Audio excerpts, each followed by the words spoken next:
Video start करने से पहले आप लोग से एक प्रश्न पूछना चाहते हैं कि झारखंड के प्रथम महिला मुख्य न्यायाधीश का नाम क्या था। झारखंड के प्रथम महिला मुख्य न्यायाधीश का नाम क्या था। कुछ भाई ऐसे कमेंट करते हैं जो सिर्फ और सिर्फ टाइम पास के लिए वीडियो को देखते हैं, सिर्फ और सिर्फ अपने टाइम पास के लिए वीडियो को देखते हैं। देखिए ये भाई किस तरह से कमेंट किए हैं, ये अपने कॉन्सेप्ट को क्लियर करने की कोशिश कर रहे हैं। हम आपसे रिक्वेस्ट करते हैं कि अगर आप किसी भी वीडियो को देख रहे हैं तो आप वीडियो को पूरा देखें, ताकि आपके माइंड में कोई भी प्रश्न आए और उस प्रश्न को आप पूछ सकते हैं कमेंट सेक्शन में, आपका कॉन्सेप्ट क्लियर हो सके। स्टूडेंट वही है जिसके मन में कोई किसी प्रकार का क्वेश्चन क्रिएट हो, चाहे वह क्वेश्चन गलत ही क्यों ना हो, पूछने का तौर तरीका गलत ही क्यों ना हो, लेकिन हाँ क्वेश्चन पूछना आवश्यक है। ऐसे कॉन्सेप्ट क्लियर होते हैं और आपको पढ़ने की जुनून आती है। चलिए, चीज़ें आपको समझाने की बात नहीं है। आप इतने एज के हो गए होंगे, जो वीडियो देख रहे होंगे काफ़ी एज के ही होंगे, कंपटीशन की तैयारी कर रहे हैं, मतलब कि एज आपको काफ़ी हो गई, समझ आपकी हाई लेवल की हो गई होगी। चलिए, चीज़ें हम लोग देखते हैं हाईकोर्ट के बारे में। आपको हाईकोर्ट के बारे में आज हम लोग देखेंगे कि हाईकोर्ट एक न्यायालय जो कि हम लोग देखते हैं कि राज्य का सबसे उच्च न्यायालय जो होता है वह हाईकोर्ट होता है। आपको कुछ जानकारी पहले हम आपको दे देते हैं, फिर सारी चीज़ें के बारे में बताएंगे कि उच्च न्यायालय में जो न्यायाधीश काम करते हैं, न्यायाधीशों की नियुक्ति कैसे होती है, उनकी संरचना क्या होती है, योग्यता क्या होनी चाहिए। किसी भी न्यायाधीश जो उच्च न्यायालय के न्यायाधीश बनने चाह रहे हैं उनकी योग्यता क्या होनी चाहिए, उनको शपथ कौन दिलाते हैं, उनका वेतन क्या होता है, उनकी कार्यकाल क्या होती है। न्यायाधीशों का हस्तांतरण कहने का मतलब ये है कि मान लिया जाए कि कोई भी हाई कोर्ट से न्यायाधीश को एक हाई कोर्ट से दूसरे हाई कोर्ट में एक न्यायाधीश को कैसे भेजा जाता है, इनकी क्या प्रोसेस होती है। क्या कोई भी ऐसे बोल देगा कि भाई अगर आप झारखंड के हाई कोर्ट अर्थात रांची में बैठे हुए हैं तो क्या आप पटना के हाई कोर्ट में चले जाइए, ऐसे तो नहीं बोल सकते हैं। और क्या वह व्यक्ति जो न्यायाधीश है क्या किसी के कहने पे तो नहीं जा सकता है। इनकी प्रोसेस भी होती है कि कौन कहेंगे, किसके कहने पे कहेंगे, ये सारी चीज़ें किन पे निर्भर करती है। सारी चीज़ों को हम लोग देखेंगे हटाने की प्रक्रिया क्या होती है, उच्च न्यायालय के न्यायाधीशों की हटाने की प्रक्रिया क्या होती है। उनको कुछ अधिकार दिए गए हैं, उन अधिकार, अगर आप स्टेट पीसीएस की तैयारी कर रहे हैं तो आपको इतने अधिकार काफ़ी है पढ़ने के लिए। उनकी सुविधाएं क्या है, चलिए हम इससे पहले कुछ जानकारी आप लोग को बता देते हैं। प्रश्न पहला ये आता है कि अगर आप हाई कोर्ट से रिलेटेड जानकारी प्राप्त कर रहे हैं तो संविधान के कितने से कितने अनुच्छेद के बीच हाई कोर्ट का वर्णन मिलता है। ठीक है, अगर ऐसे पूछे कि हाई कोर्ट का वर्णन अनुच्छेद कौन से अनुच्छेद के बीच मिलता है, कौन कौन से अनुच्छेद के बीच मिलता है, तो आपको सिंपल सी प्रश्न है दोस्तों कि अनुच्छेद 214 से 231 के बीच हाई कोर्ट से रिलेटेड सारी जानकारी मिलती है। ये अनुच्छेद की बात हो गई। अब कोई पूछते कि ठीक है अगर आप अनुच्छेद बता दिए तो कौन भाग बताइए, क्योंकि अगर आप संविधान पढ़ने अनुच्छेद अनुसूची और भाग तो आते हैं, तो भाग बताया जाए तो भाग अगर पूछे तो भाग 6 में हाई कोर्ट से रिलेटेड जानकारी मिलती है। ठीक है, इससे रिलेटेड आप अनुच्छेद 214 से 231 के बीच पता है कि हाई कोर्ट का वर्णन मिलता है। कुछ इसी में से इम्पॉर्टेंट जो आपके अनुच्छेद है उसको तो याद रखना ही होगा। 214 अनुच्छेद क्या कहता है, 200 अनुच्छेद 14 कहता है कि राज्यों के लिए उच्च न्यायालय होगा, प्रत्येक राज्यों के लिए एक उच्च न्यायालय होगा। लेकिन ऐसा नहीं है। जब 7वें संविधान संशोधन किया गया 1956 ईस्वी में, तब संसद को यह अधिकार दिया गया कि संसद कभी कभी 2 राज्यों को भी मिला करके एक हाई कोर्ट की निर्माण कर सकती है। चलिए हम इसके बारे में भी आपको डिटेल बताएंगे। अनुच्छेद 214 कहता है कि राज्यों के लिए उच्च न्यायालय होगा। कहने का मतलब, मान लिया जाए अगर आप एग्जाम्पल झारखंड का लेते हैं, ठीक है, झारखंड का अगर आप एग्जाम्पल लेते हैं तो झारखंड का जो हाई कोर्ट है वह रांची में है, बिहार का जो हाई कोर्ट है वह पटना में है। ठीक है, तो ये सारी जो हाई कोर्ट हैं अपने एक अलग राज्य का एक अलग हाई कोर्ट का निर्माण किया गया।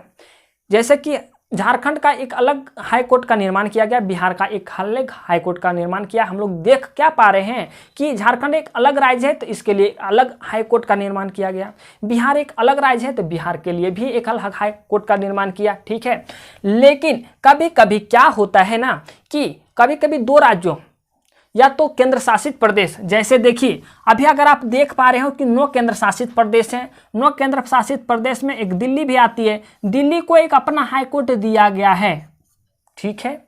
लेकिन अब अगर देखें तो जम्मू कश्मीर, लद्दाख को एक ही हाईकोर्ट दिया गया है, लद्दाख को एक ही हाईकोर्ट दिया गया है। तो कहीं ना कहीं कभी कभी 2 संघ शासित प्रदेश को भी मिलाकर या कभी कभी 2 राज्यों को भी मिलाकर एक हाईकोर्ट दिया जाता है। चलिए अब हम लोग देखेंगे कि अनुच्छेद 216 क्या कहता है। अनुच्छेद 216 कहता है कि उच्च न्यायालय की गठन होगी। 216 में उच्च न्यायालय के गठन से रिलेटेड जितने भी जानकारी आपको मिलेंगे 216 में मिलेंगे। अनुच्छेद 225 कहता है कि उच्च न्यायालयों का क्षेत्राधिकार, उच्च न्यायालय हैं उनको कुछ क्षेत्र अधिकार दिया जाए, अपना कुछ अधिकार दिया जाए, अनुच्छेद 225 कहता है। अनुच्छेद 231 कहता है कि 2 या 2 से अधिक राज्यों को मिला करके एक हाईकोर्ट का भी निर्माण किया जा सकता है। और यह जो पावर दिया गया है वो हम नहीं, आप नहीं कर सकते हैं, या संसद को अधिकार दिया गया है। या संसद को अधिकार कब दिया गया है? प्रश्न ये भी आ सकता है कि 2 या 2 से अधिक राज्यों को मिला करके एक हाईकोर्ट का निर्माण करने की जो यह प्रावधान बनाई गई वह कब बनाई गई। मानिए, चलिए मान लिया जाए एक राज्य 1 है, एक राज्य 1 है, एक राज्य 2 है, मान लिया जाए 2 राज्य हैं। हम लोग क्या देखें कि झारखंड जैसे राज्य का एक अपना हाईकोर्ट था, बिहार जैसे राज्य का एक अपना हाईकोर्ट था, लेकिन ये तो अपना अपना ठीक है, लेकिन कभी कभी 2 राज्यों को भी मिला करके एक हाईकोर्ट का निर्माण किया जाता है, एक हाईकोर्ट का निर्माण किया जाता है।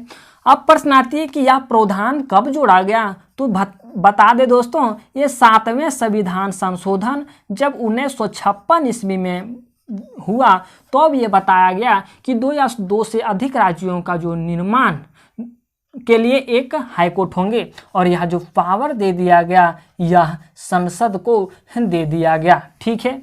अब बात आती है कि संसद ऐसा क्यों करती है, संसद क्यों करती है? जब कभी लगता है संसद को कि एक राज्य को एक अपना हाईकोर्ट दे दिया गया और इस हाईकोर्ट में उतने केसेस नहीं आ रहे हैं, जो न्यायाधीश नियुक्त किए गए हैं उन न्यायाधीशों को उतने काम नहीं मिल पा रहे हैं। मान लिया जाए एक छोटा राज्य है और एक छोटा राज्य के लिए एक अपना हाई कोर्ट दे दिया जाए। अगर वो छोटा राज्य है, उनकी एरिया छोटी है, उनका क्षेत्रफल छोटा है, तो वहाँ से केस भी तो कम जाएंगे। तो वैसी अवस्था में एक हाई कोर्ट में कामें अधिक नहीं जाएगी और यहाँ के जो न्यायाधीश होंगे वे व्यर्थ बैठे रह जाएंगे। इसी स्थिति को देखते हुए कभी कभी दो छोटे राज्यों को मिलाकर के एक हाईकोर्ट का निर्माण कर दिया जाता है, ताकि अगर छोटे राज्य हैं, 2 छोटे राज्य हैं, तो एक हाईकोर्ट उन सारे मामलों को संभाल सकती है। उम्मीद है दोस्तों चीजें आपको समझ आ गई होगी कि 2 या 2 से अधिक राज्यों के लिए एक हाईकोर्ट का निर्माण क्यों किया जाता है।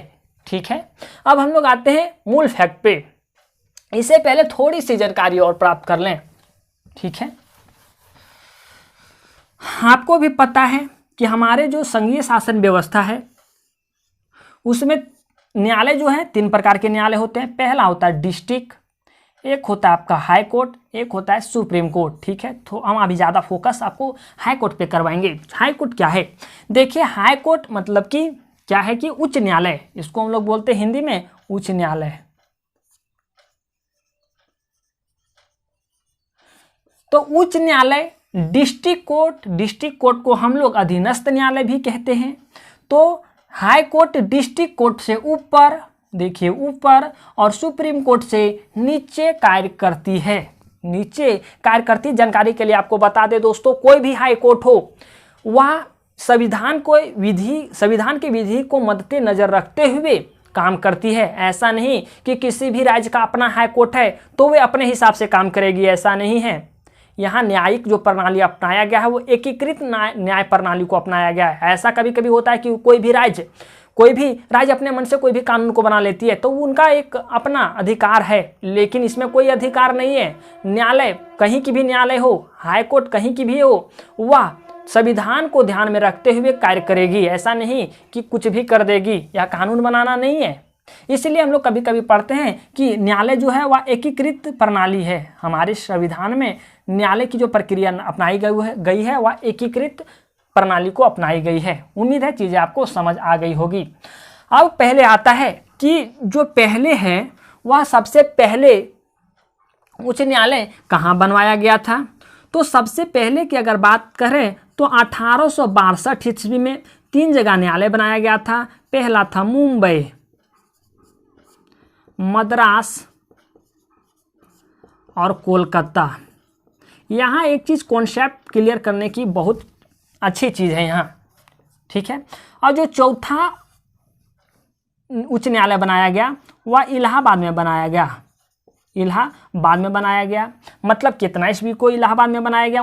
1862 में 3 न्यायालय बनाए गए, मुंबई, मद्रास और कोलकाता में। और जो इलाहाबाद में बनाया गया वह 1866 में चौथा न्यायालय बनाया गया।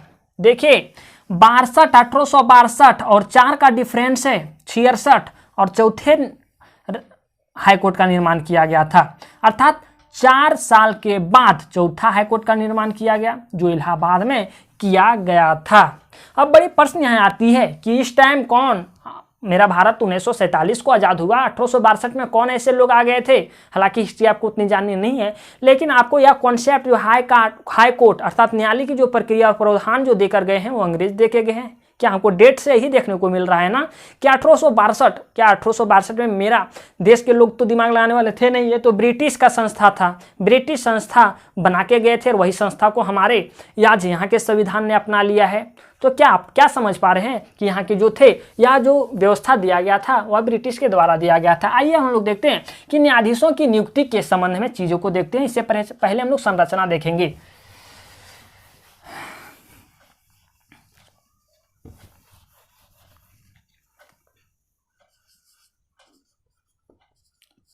संरचना, अब प्रश्न आती है कि संरचना कि एक हाई कोर्ट में कितने न्यायाधीश होंगे।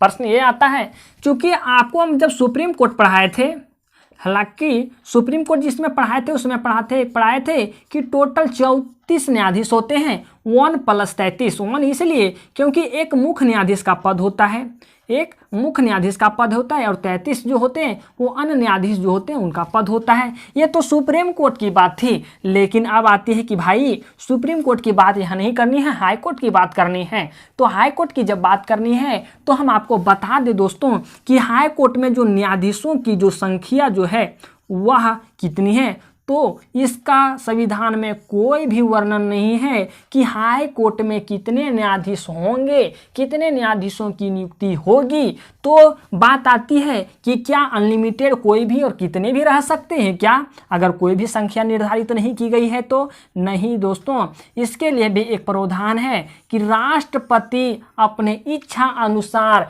किसी भी हाई कोर्ट में न्यायाधीशों की नियुक्ति करते हैं। अब कितने न्यायाधीशों की नियुक्ति करेंगे राष्ट्रपति, वो राष्ट्रपति पे निर्भर करता है। अर्थात हम लोग कह सकते हैं कि राष्ट्रपति का वह विवेक शक्ति को दर्शाता है कि राष्ट्रपति किसी भी हाई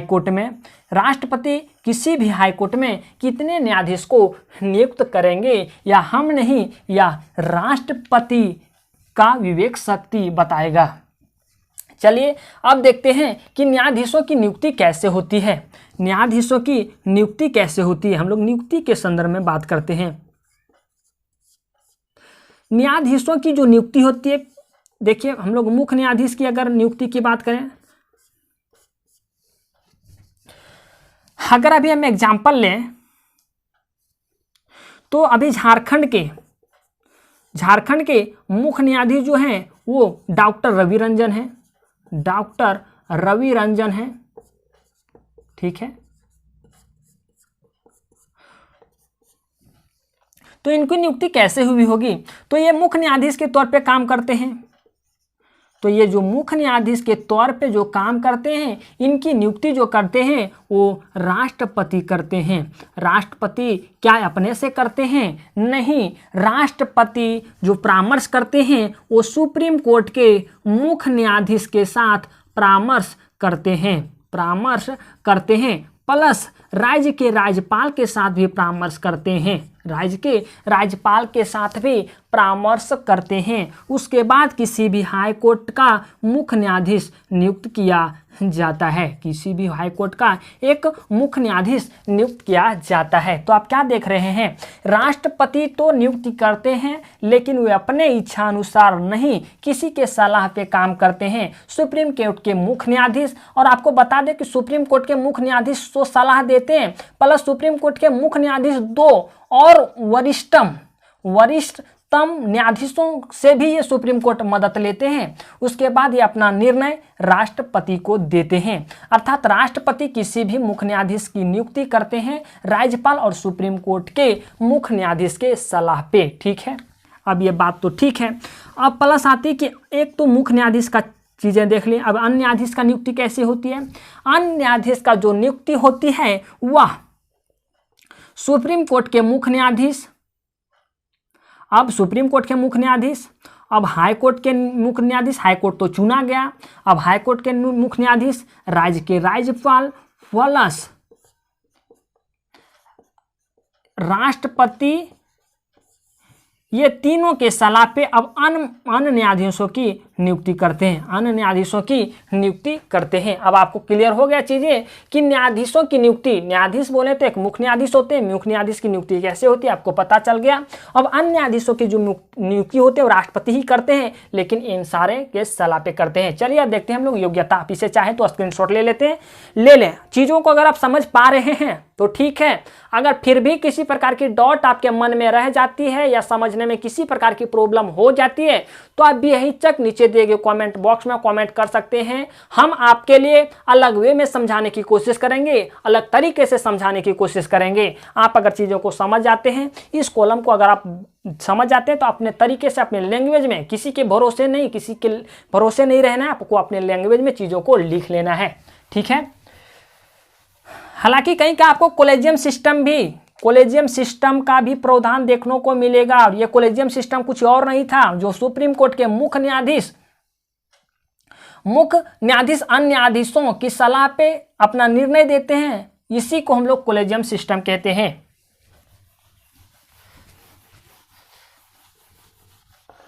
अब देखते हैं कि योग्यता क्या होती है।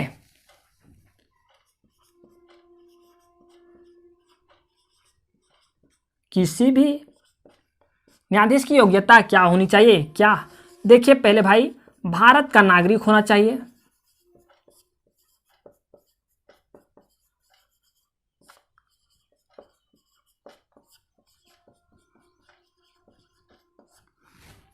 दूसरा, 10 वर्षों तक किसी न्यायिक कार्यों में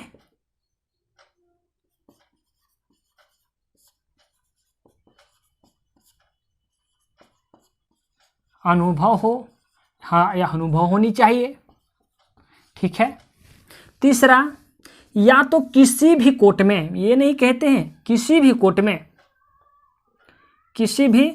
में या किसी भी न्यायालय में 10 वर्ष तक अधिवक्ता के रूप में काम किया हो। अधिवक्ता बोले तो आप समझ पा रहे होंगे, वकील, अधिवक्ता के रूप में काम किए हो।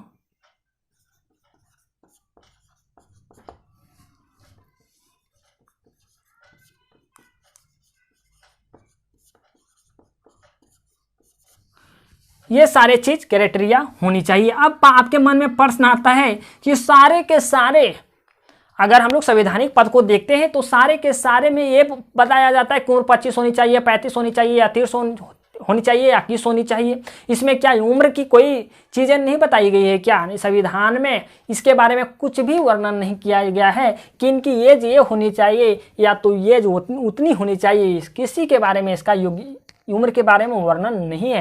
अब वर्णन नहीं, ऑब्वियसली सी बात है दोस्तों, 10 वर्ष का न्यायिक क्षेत्र में अनुभव प्राप्त करने के लिए काफ़ी एज होनी चाहिए। हाई कोर्ट में, किसी भी हाई कोर्ट में वकालत करने के लिए, वकील के तौर पे वकालत करने के लिए उनकी जो उम्र होनी चाहिए वो काफ़ी होनी चाहिए। संविधान निर्माता को भी पता है कि काफ़ी एज हो ही जाएगी, इसलिए इनकी योग्यता में उनके उम्र को इंक्लूड नहीं किया है। अब आते हैं हम लोग शपथ के बारे में। आप इससे स्क्रीनशॉट चाहे तो ले सकते हैं।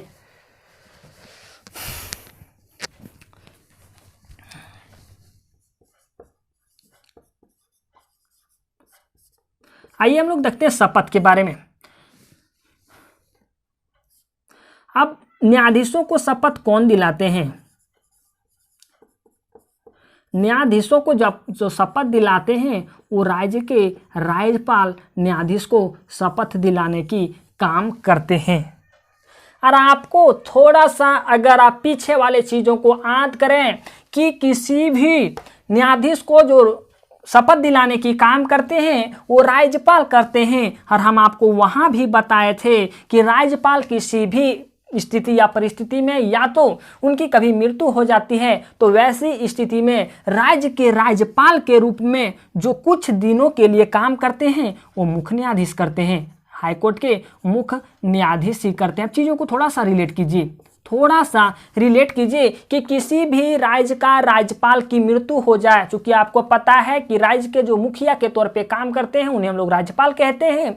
और राज्यपाल की गलती से या तो किसी कारणवश उनकी मृत्यु हो जाती तो राज्य की पद तो खाली हो जाएगा। और क्या खाली होने के बाद किसी भी राज्य की संवैधानिक स्थिति गड़बड़ हो जाती है तो उसी दौरान उसी समय राज्यपाल के कुछ देर के लिए अगर पद को संभालने के लिए जिसे जिम्मेवार बनाया गया है वो मुख्य न्यायाधीश, हाईकोर्ट के मुख्य न्यायाधीश को ही बनाया गया है। चूंकि न्यायाधीशों की जो शपथ दिलाते हैं, ये पॉइंट भी हम लोग आते हैं, न्यायाधीशों को जो शपथ दिलाते हैं वो राज्यपाल दिलाते हैं। आपको पता है कि शपथ के दौरान मुख्य न्यायाधीश या तो कोई भी न्यायाधीश क्या बोलते हैं कि अपने संविधान के प्रति सच्चा एवं श्रद्धा बनाए रखूंगा, सच्चा एवं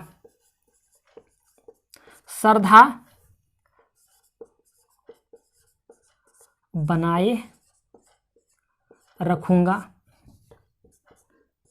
विधि, संविधान के विधि के समक्ष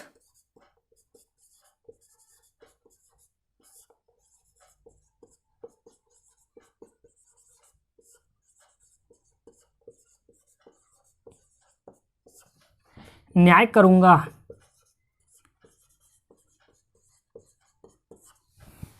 तीसरा, लोगों के बीच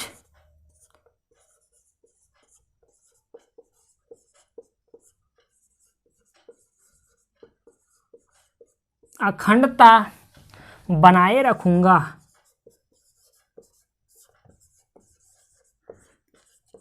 शपथ लेने के दौरान, संवैधानिक पद लेने के दौरान, संभालने के दौरान ये सारी चीज़ें जो होते हैं लगभग संवैधानिक पद को संभालने वाले हर एक लोग इसी शपथ को ग्रहण लेते हैं। शपथ लेने के दौरान इसी शब्द का उपयोग करते हैं। चलिए देखते हैं इनका वेतन क्या होना चाहिए। उम्मीद है चीज़ें आप लोग समझ आ गई होगी। अगर समझ आ गए हो तो आप इसे स्क्रीनशॉट ले लें।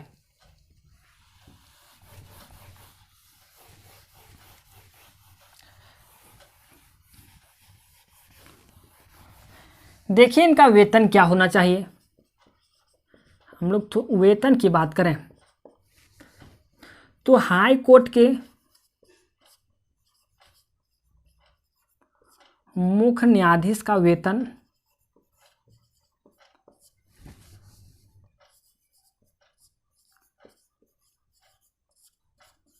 पहले कितना था, ये थोड़ा सा कंपेयर कर लीजिए। पहले जो था वह 90,000 था। अभी जो बढ़ा करके कर दिया गया वो 2.50 लाख कर दिया गया। अब बात आती है कि हाई कोर्ट के अन्य न्यायाधीशों का वेतन कितना होता है। पहले था 80,000,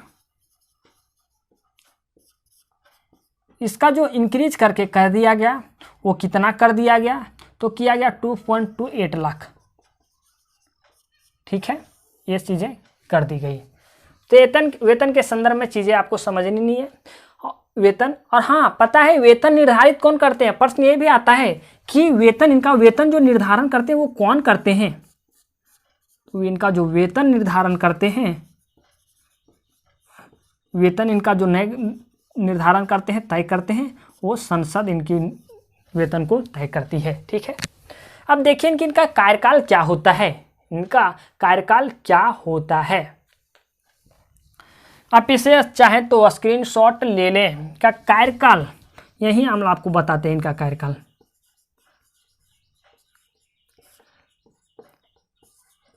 इनकी उम्र अगर 62 वर्ष हो जाती है तो इनको अपने पद से निकलना होगा।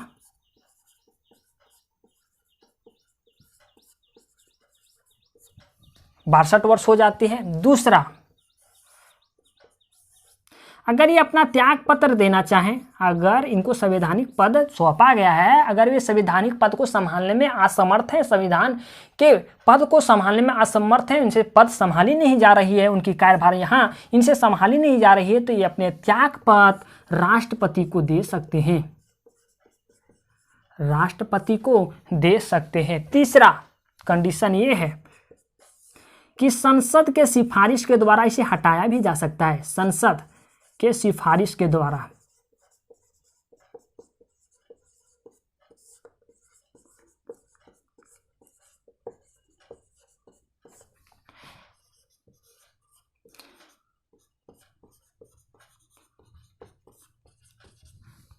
चौथा आप लोग ये लिखिए, अगर कोई भी न्यायाधीश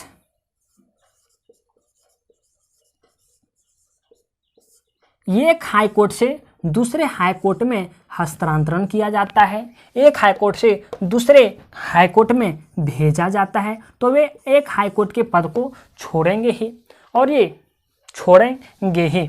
अब हम आपको बताएंगे हस्तांतरण करने की प्रक्रिया क्या है, कौन हस्तांतरण करते हैं। तो आप इसे इनके वेतन, उनके कार्यकाल के बारे में चीज़ें आप लोग लिख लीजिए। 62 वर्ष हो जाती है तो इनको अपने पद को छोड़ना पड़ेगा। अगर उनसे लग रहा है कि उनके पद जो हैं, जो पद उनको दिया गया है, जो उनको कार्यभार सौंपा गया है, उनसे वो कार्यभार नहीं संभाला जा रहा है, तो वैसी स्थिति में वो अपने त्याग पत्र दे सकते हैं, राष्ट्रपति को देंगे। संसद के सिफारिश के द्वारा अगर वे जो उनको पद दिया गया है, चूंकि ये एक होते हैं न्यायालय में काम करने वाले लोग होते हैं, और आज के जो जनता है वो सिर्फ न्यायालय पे ही विश्वास करती है, और अगर न्यायालय के लोग ही अगर विधि को कदाचार करते हैं, दुष्प्रभाव कर देते हैं, तो वैसी अवस्था में वो उसे संसद के द्वारा हटाया जा सकता है। ऐसा नहीं कि उनकी एक समय सीमा, फिक्स समय सीमा होती है, नहीं, न्यायाधीश की फिक्स समय सीमा नहीं होती है। अगर वे नियमों का कदाचार करते हैं, दुष्प्रयोग करते हैं, तो वैसे में संसद का सिफारिश द्वारा उसे हटाया जा सकता है। अभी हटाने की प्रक्रिया क्या होती है हम आपको अभी तुरंत बताएंगे। अब होता है क्या, चौथा, अगर किसी भी एक न्यायाधीश को एक न्यायालय से दूसरे न्यायालय, एक हाईकोर्ट से दूसरे हाईकोर्ट में ट्रांसफर किया जाता है, हस्तांतरण किया जाता है, तो वैसी स्थिति में उन्हें एक पद को छोड़ना पड़ेगा, एक पद को छोड़ना पड़ेगा। ठीक है, आप इसे स्क्रीनशॉट ले लें।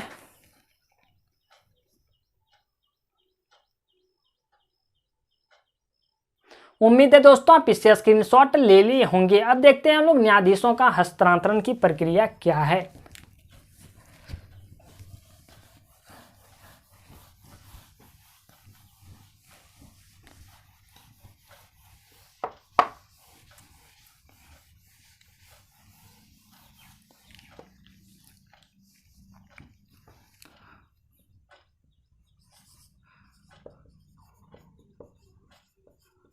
हस्तांतरण की प्रक्रिया देखिए, मान लिया जाए किसी भी एक जो न्यायाधीश है यहाँ कार्य कर रहा है, एक हाईकोर्ट में, पहला हाईकोर्ट है, इसमें एक न्यायाधीश अपने पद पे कार्य कर रहा है। दूसरा जो हाईकोर्ट है, एक दूसरा हाईकोर्ट है, ये जो था वो पहला हाईकोर्ट है। एक हाईकोर्ट में किसी भी न्यायाधीश एक हाईकोर्ट में कार्य कर रहा है, राष्ट्रपति को लगता है कि यह हाईकोर्ट में जो है प्रेशर कम है, इस हाईकोर्ट जो दूसरा हाईकोर्ट है इसमें प्रेशर अधिक है, तो वैसी अवस्था में इस न्यायाधीशों का हस्तांतरण राष्ट्रपति यहाँ कर सकते हैं। राष्ट्रपति यहाँ कर सकते हैं, दूसरे हाईकोर्ट में कर सकते हैं। अब बात आती है कि क्या हाईकोर्ट जो एक न्यायाधीश को एक हाईकोर्ट से दूसरे हाईकोर्ट में हस्तांतरण करने की जो प्रक्रिया क्या राष्ट्रपति अपने से करते हैं? नहीं, ये जो करते हैं वो सुप्रीम कोर्ट के मुख्य न्यायाधीश से परामर्श करके परामर्श करके, और ये सुप्रीम कोर्ट के जो न्यायाधीश होते हैं वो दो अन्य वरिष्ठतम न्यायाधीशों से भी विचार विमर्श करके फाइनली जो ये अपना ये निष्कर्ष देते हैं वो राष्ट्रपति को देते हैं, और राष्ट्रपति ही किसी भी न्यायाधीश को एक हाईकोर्ट से दूसरे हाईकोर्ट में हस्तांतरित करने की काम करती है, एक हाईकोर्ट से दूसरे हाईकोर्ट भेजने की काम करती है। अब हम लोग देखते हैं कि हटाने की इनकी प्रक्रिया क्या होती है। जब कोई भी न्यायाधीश अपने पद पे रह करके संविधान के नियमों का उल्लंघन करता हो, कदाचार करता हो, दुष्उपयोग करता हो, तो वैसी स्थिति में हटाने की प्रक्रिया क्या होगी।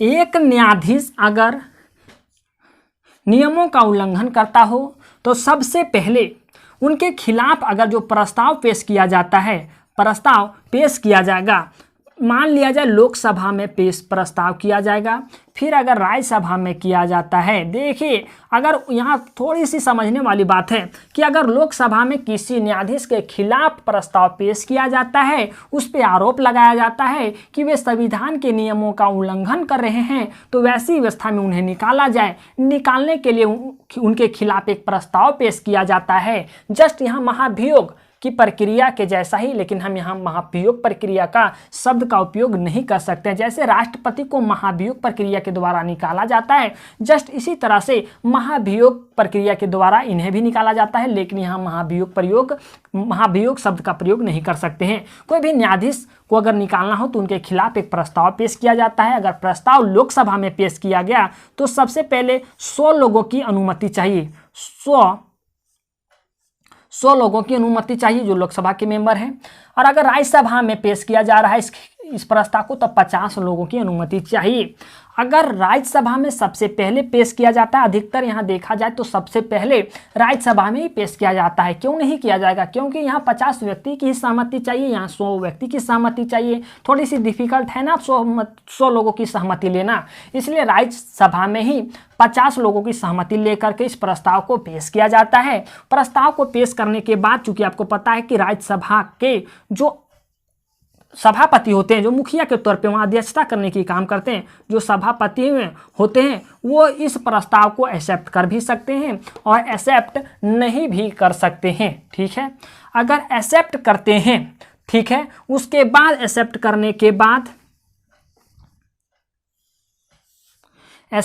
करने के बाद एक जो होगा वह सुप्रीम कोर्ट के मुख्य न्यायाधीश, दूसरा हाई कोर्ट के मुख्य न्यायाधीश और तीसरा विधि के अच्छे जानकार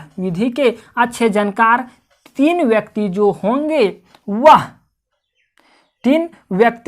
होंगे इस प्रस्ताव जो पास किया गया है लोकसभा राज्यसभा के द्वारा, ये प्रस्ताव पहले ही पास किया जाता है 2/3 बहुमत अर्थात विशेष बहुमत से इस प्रस्ताव को पेश करने के बाद या देखने के लिए या इस प्रस्ताव को चेक करने के लिए भेजा जाता है मुख्य न्यायाधीश, हाई कोर्ट के न्यायाधीश और विधि के अच्छे जानकार जो व्यक्ति होते हैं। ये तीनों व्यक्ति का एक समूह बनाया जाता है। इस समूह में इस प्रस्ताव को भेजा जाता है। इस प्रस्ताव को भेजने के बाद अगर इन लोग भी पाते हैं कि नहीं, जो इस न्यायाधीश के खिलाफ जो प्रस्ताव लाया गया है वह सच में वे विधि के हनन कर रहे थे, तो वैसी अवस्था में राष्ट्रपति के पास भेजा जाता है इस प्रस्ताव को फाइनली, और राष्ट्रपति इस पे मुहर हस्ताक्षर करते हैं और मुहर हस्ताक्षर करने के बाद फाइनली अगर इस प्रस्ताव को राष्ट्रपति एक्सेप्ट कर लेते हैं कि यह सच है, तो ऐसी अवस्था में यहाँ के न्यायाधीश को निकाला जाता है। देखिए, ये प्रोसेस थी कि सबसे पहले जो प्रस्ताव लाया जाता है, अगर लोकसभा में लाते हैं तो 100 लोगों की सहमति होनी चाहिए, राज्यसभा में 50 लोगों की सहमति होनी चाहिए, जो उनके मेंबर हैं राज्यसभा के मेंबर की 50 लोगों की सहमति होनी चाहिए। सभापति एक्सेप्ट कर सकते हैं या तो नहीं भी कर सकते हैं। यहाँ अगर लाया जाए तो अध्यक्ष, लोकसभा के अध्यक्ष एक्सेप्ट कर सकते हैं या नहीं कर सकते हैं। अगर एक्सेप्ट करते हैं तो पहले मान लिया जाए राज्यसभा में आया तो राज्यसभा से पास किया गया, लोकसभा से पास किया गया, वो भी विशेष बहुमत के साथ उस प्रस्ताव को।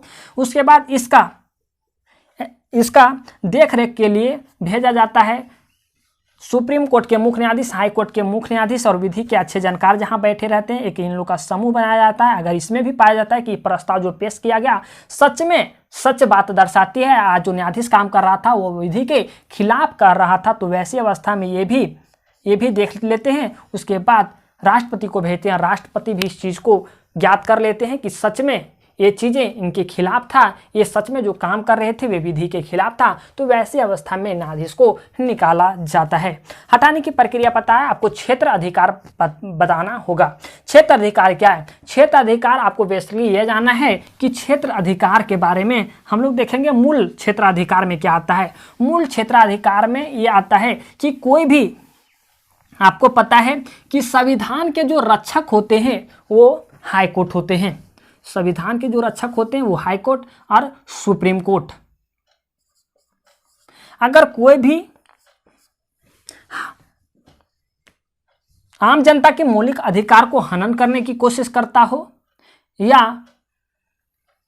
हनन करता हो तो वैसे में आम जनता को यह अधिकार है कि अनुच्छेद 226 के तहत वे हाई कोर्ट में अपनी आवाज़ को उठा सकते हैं और सुप्रीम कोर्ट में 32 के तहत। हालांकि हम लोग हाई कोर्ट की बात करेंगे, ठीक है। तो यह इनकी एक क्षेत्र अधिकार को दर्शाता है, ठीक है। आपको इतने ही जानना है। अपीलीय क्षेत्राधिकार क्या है? अब अपीलीय क्षेत्राधिकार क्या है तो हम लोग देखते हैं कि अगर मान लिया जाए कोर्ट 3 प्रकार की होती है, हम आपको भी बताएं, न्यायालय 3 प्रकार की होती है।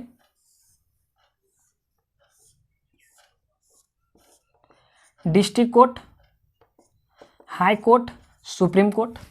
डिस्ट्रिक्ट कोर्ट में किसी भी मुद्दे का समाधान नहीं हो पा रहा है, किसी भी समस्या का समाधान नहीं हो पा रहा है, तो इसका जो अपील किया जा सकता है वह हाई कोर्ट में किया जा सकता है और यह हाई कोर्ट का अपीलीय क्षेत्राधिकार को दर्शाता है। अब आता है कि प्रशासनिक क्षेत्राधिकार क्या होता है। प्रशासनिक क्षेत्राधिकार चाहे वह तलाक से रिलेटेड बात हो या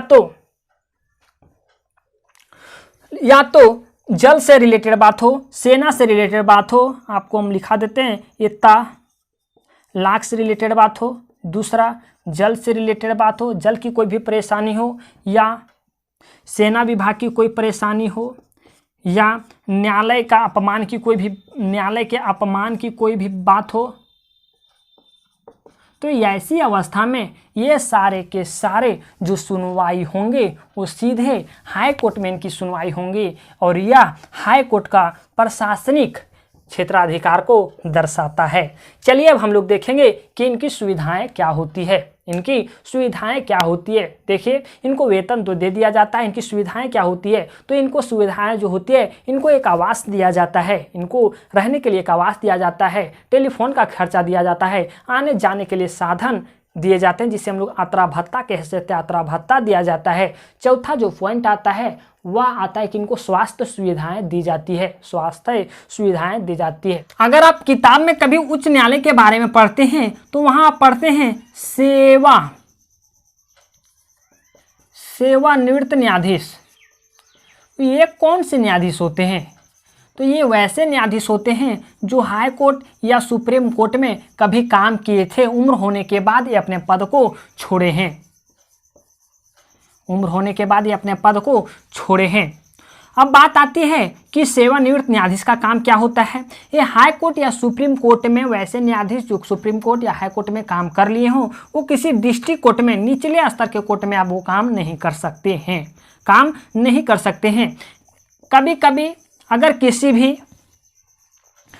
भी हाई कोर्ट में प्रेशर बढ़ जाता है कामों का, तो उस समय राष्ट्रपति इन सेवानिवृत्त न्यायाधीश को बुला सकते हैं और इनके उस समय का इनको भत्ता भी दिया जाता है। जो राष्ट्रपति निर्धारित करती है वो इनके सुख सुविधाएं, भत्ता वगैरह दिए जाते हैं। तो ये थे सेवानिवृत्त न्यायाधीश कौन होते हैं, इनका क्या कार्य होता है। चलिए अब हम लोग झारखंड की पढ़ रहे थे, थोड़ा इस स्टेट की बात करते हैं। कोई भी स्टेट के बारे में इसका जानकारी प्राप्त करते हैं। हालांकि अगर हम लोग झारखंड की बात करें तो झारखंड के प्रथम प्रथम मुख्य न्यायाधीश का नाम क्या था? तो प्रथम मुख्य न्यायाधीश का नाम था विनोद कुमार गुप्ता। ठीक। और जो वर्तमान में है उनका नाम क्या है? जो वर्तमान के न्यायाधीश हैं, मुख्य न्यायाधीश,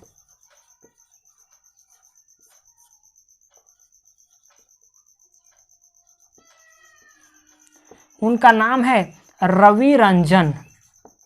रवि रंजन।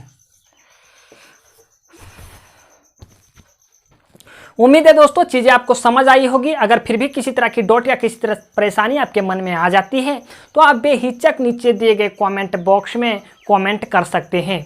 अगर आप इस चैनल पे नए हैं तो इस चैनल को सब्सक्राइब करें, वीडियो को लाइक करें, चैनल को सब्सक्राइब करें, वीडियो को लाइक करें। चलिए दोस्तों मिलते हैं एक नए वीडियो में एक नए टॉपिक के साथ।